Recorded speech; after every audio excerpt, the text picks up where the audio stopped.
Now. Plan on a slow and wet morning drive on Thursday. I'm WAAY 31 Chief Meteorologist Taylor Knust, tracking more rain both tonight and most of the day tomorrow. We'll have the details on your future radar coming up in a couple minutes. Anything is better than doing nothing. Hear from one mother who lost her son to an overdose as lawmakers consider a new law which would levy harsher punishments to fentanyl traffickers. Our work release employee allegedly let inmates walk right out the door in Lauderdale County. Thanks for joining us for WAAY 31 News at 10. I'm Nikhil Williams. And I'm Dan Schaefer. We're staying on top of winter weather advisories across the Tennessee Valley tonight as some school systems decide to delay opening again.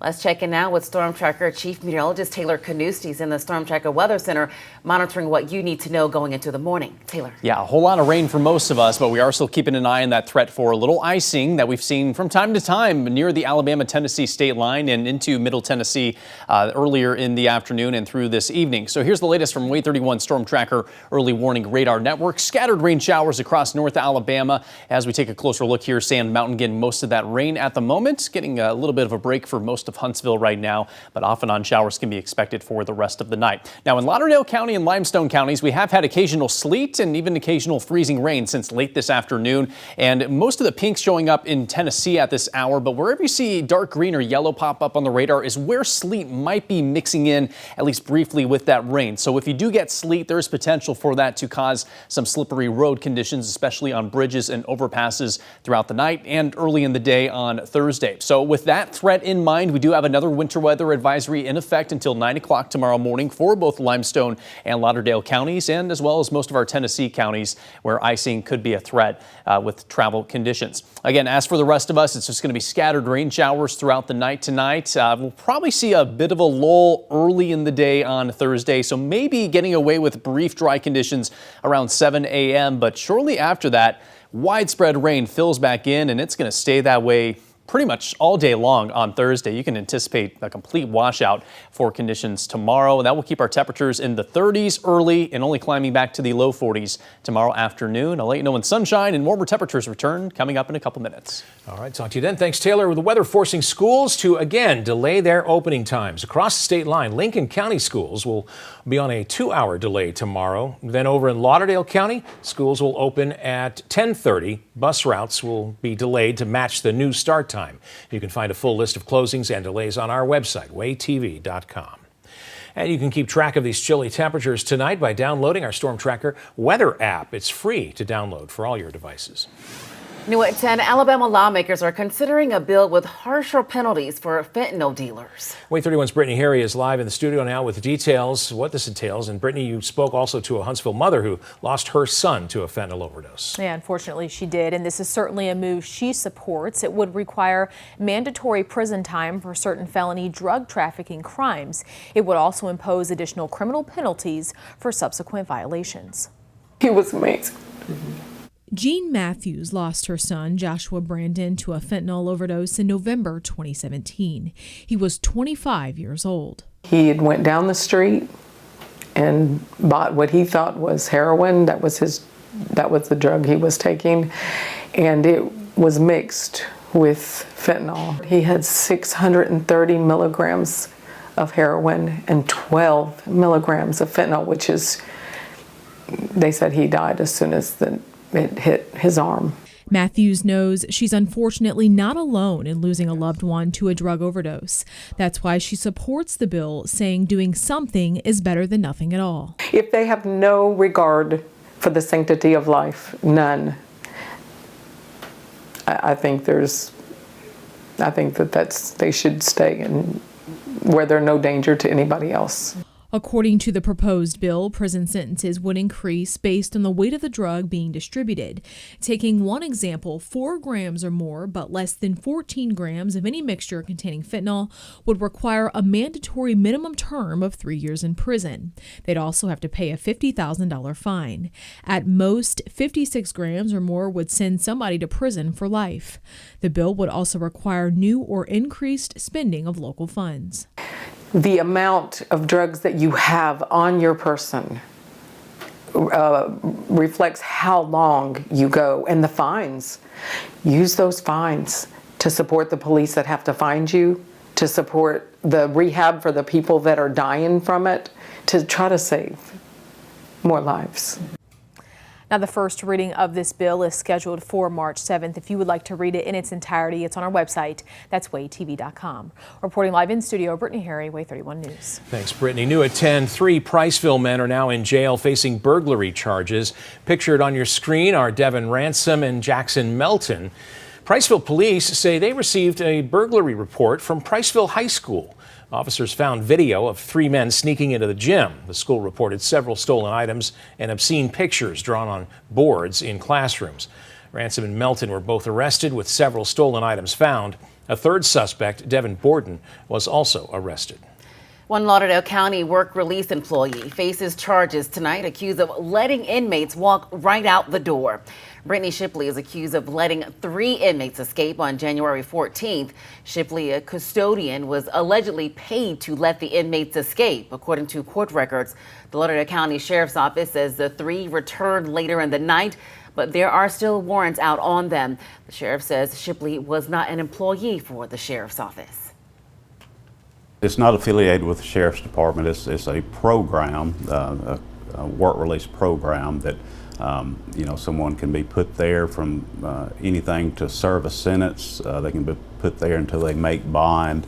There's various levels of charges on the folks that are in there. Shipley's out on a $3,500 bond. One Huntsville man is out on bond after being charged with sexually abusing a child. William Higginbotham was arrested yesterday by Special Victims Unit. Higginbotham was booked at the Madison County Jail on a $10,000 bond. The Limestone County Sheriff's Office is searching for a man they say walked into a business with a gun demanding money.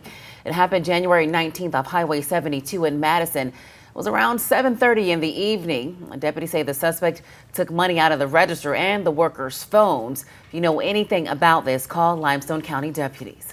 The DeKalb County Sheriff's Office just received a large grant from Governor Kay Ivey. The $150,000 grant will help the Sheriff's Office buy equipment for a new special response team. Some of that equipment will include helmets and shields. That response team will be able to enter dangerous situations, which could pose a high risk of injury or death. Family and friends laid Tyre Nichols to rest today. This just weeks after 5 police officers allegedly beat him to death. Vice President Kamala Harris was in attendance today, vowing President Biden would sign the George Floyd Justice in Policing Act if passed. ABC's Justin Finch is in Memphis with details from today's funeral. The family of Tyre Nichols laying the 29-year-old to rest. This family has endured the unsolicited, unwarranted, unreasonable, unjustifiable, and massive burden of grieving their loved one. As they bid final farewells to a beloved father, son, and brother. I see the world showing him love and fighting for his justice. But all I want is my baby brother back. Vice President Kamala Harris seen hugging Nichols' mother before taking the stage, demanding Congress pass the George Floyd Justice in Policing Act, which calls for comprehensive police reform. This violent act was not in pursuit of public safety. It was not in the interest of keeping the public safe. Reverend Al Sharpton eulogizing Tyre Nichols. You don't fight crime by becoming criminals yourself.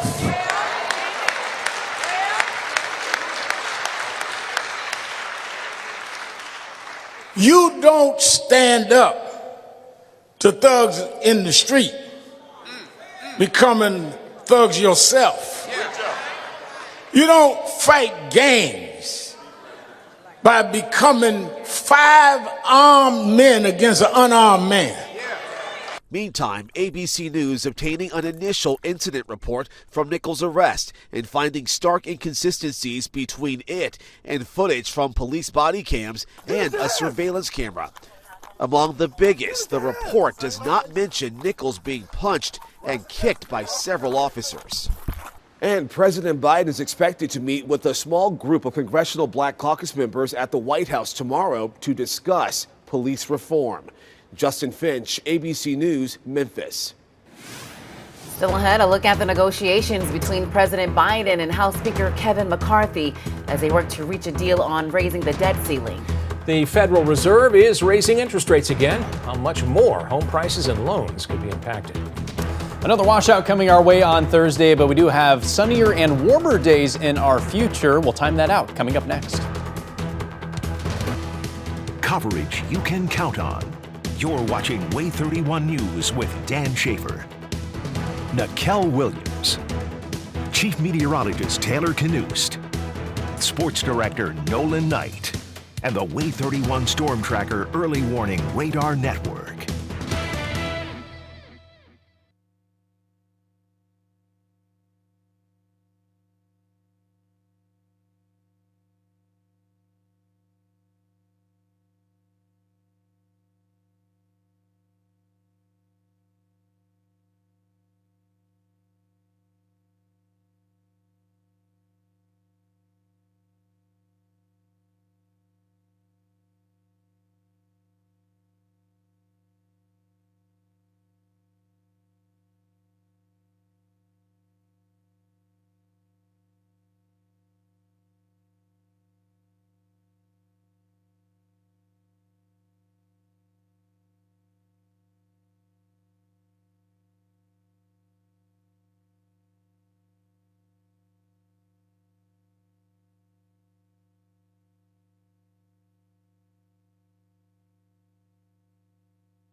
House Speaker Kevin McCarthy and President Joe Biden met to discuss the debt ceiling today. Congress has until this June to raise the ceiling, but Republican lawmakers are saying more needs to be done to cut spending before a deal can be made. Congress has modified the debt ceiling more than 100 times since World War II, but now the need has risen again and partisan contempt has begun. We just experienced 2 years when Washington Democrats got to set policy without negotiating, and the American people put an end to it. Where is your plan, Republicans? Where is your plan, Speaker McCarthy? The U.S. government hit its multi-trillion-dollar debt limit in January, forcing the Treasury to take so-called extraordinary measures, like selling investments and putting off others. But if nothing's done before early June, the government could no longer pay all of its bills in full and on time. We have to stave off a debt crisis, because a debt crisis will undermine not only defense, but everything. We're going to find ourselves in a spin into a recession if McCarthy follows through. So that puts the ball in President Joe Biden's and newly elected House Speaker Kevin McCarthy's court. McCarthy says lifting the borrowing cap must be tied to spending cuts. We agreed to continue the conversation. We want to make sure we do this in a responsible, reasonable way, and we'll be talking again. The White House says no concessions and that the Speaker has a constitutional obligation to prevent default. Big stakes talks, big impacts on the line, little known about how a deal could happen. The Federal Reserve has decided to raise interest rates by 0.25%. This is the 8th consecutive increase in 11 months during the central bank's fight against runaway inflation. The smaller bump is seen as being more traditional, and Chairman Jerome Powell says the decision to slow down rate hikes is due to a slowdown in inflation and current spending and hiring trends. More Bed Bath & Beyond stores will be closing. 87 more stores will be closing. This is on top of 150 store closures announced last year. So far, Huntsville store is not listed as one of the latest closures, but Alabama is losing a store in Daphne, plus the company's Florence location. The company says this is happening because it received a notice of default from JP Morgan Chase.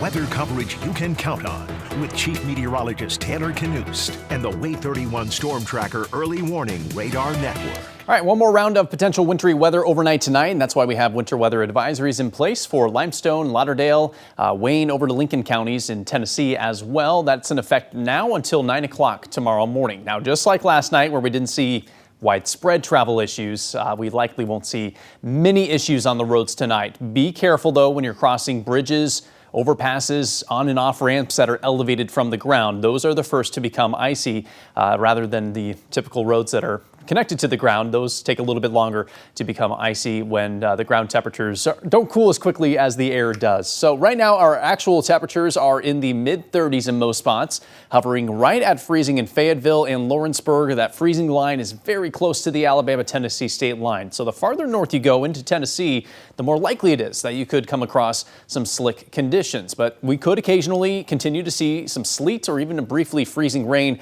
in northwest Alabama tonight. Our early warning radar network is showing primarily rain in those locations, but there may be a little bit of sleet mixing in from time to time. It's a mixed bag farther to the north in middle Tennessee, and that's where the coldest air will remain in place overnight tonight. Around Sand and Lookout Mountains, we are looking at scattered light rain showers, rain beginning to move back into Madison County and Huntsville as well. Back to the ice threats. Rain, sleet, and freezing rain all possible, primarily in northwest Alabama into southern Tennessee. Spotty, slick roads possible. Again, not a widespread issue, but enough of a concern that you do want to travel safely and certainly slower than normal tonight and early in the day on Thursday. As for the rest of us, it's rain and more rain coming our way through tonight into Thursday. They'll be scattered in nature, so off and on through the night tonight and early on Thursday. Starting around 9 or 10 o'clock, that rain is going to become heavier and widespread across all of North Alabama. That continues through basically all of tomorrow afternoon and then gradually comes to an end from the northwest to the southeast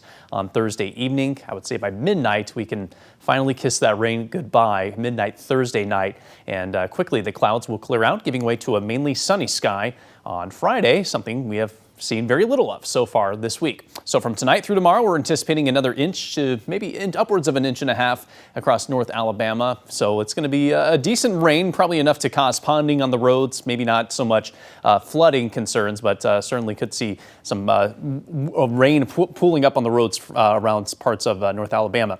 With the rain in mind, we're going to keep those temperatures in the low 40s tomorrow. 43 our forecast high in Huntsville. Despite the sun on Friday, only getting to 44 in Huntsville over to Scottsboro. Stuck in the 30s on Friday up in Tennessee. Again, sunny skies not helping us out initially. Cooler temperature settling in Friday night with overnight lows in the middle 20s. It's going to be a cold start to Saturday, but we should be in store for a decent afternoon with a high of 53 to kick off the weekend. And then Sunday looking rather nice with a high of 60 degrees. There will be a little bit of cloud cover late Saturday and early Sunday, but both days should have at least a little bit of sun to help us dry out from this soggy week we are experiencing. Temperatures continue to rise next week to the mid-60s, Monday through Wednesday. Our next rain chance arrives next Tuesday night into next Wednesday.